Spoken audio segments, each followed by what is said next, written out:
Judy Joy Zin tu ni san ni đâu zing email ma tu ni chan hin lung khalin ni bang wi ke gela say zing in son in lung kham hi una ti simpan kitsa hi in alike ni ho hi adipa ipin kapanin ipin ka chai da dem imi nei boin hi pan taleng ka ngai dam thum na khat to hung pot do tha kha dem lung dong hin min ding ngai boy thil hale pathina ban ki boy lung dong hin a phom le si te thu di na mu na me hlei te say tin do din lam kai tung i say tin do din lam kai tung aku de nom pon ki de la dei pon hin la I pai di nom pon hin la I mar di nom pon ki vai pe ding a chun vai hop ding boy na lom di lo thu say ka hilo ki pum khat ding dia hang sam zo thil ne wa chun boy da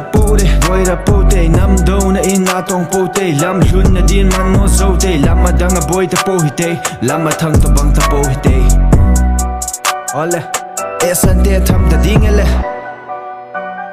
why they pick per me and Nile Boris ga Jack RK lam zole oi masa khang zo ne noi na sana ran bana chumba ngam ni khan no pick per lam da gi pora panoi di ne maga pick per ta ba history da fellow banoi na history gi wangang no Boris Jack na pancham kana thari mayam na khungak sillu mari ba gi da mak ta di siba ngam man bawani madi siba pam di e ma I say saksa ningi achum marandi khangdana mapuna haibata inba hui dinang ni anyem badi wang hanna bahidak leite kam doni nong thakta tin sit ladi maida tabni kau khram male sak thu na wai chai kremo impanda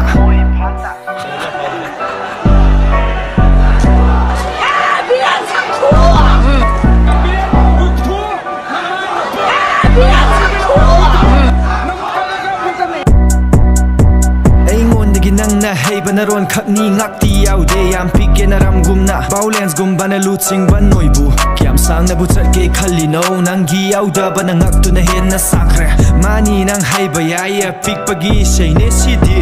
ku ki singalam da chat laga si badi hey bani moi de zummi no gi rally di fajana sing ka ba rally ni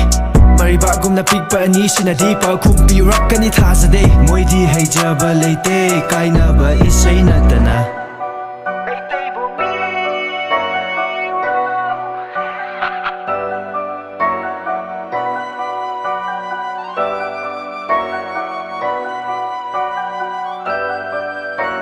achumba di sattaba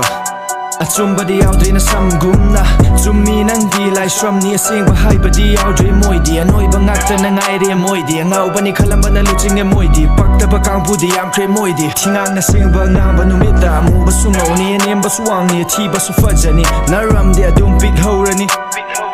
plastic bu di plastic oi ho ni yenge thingang na ke do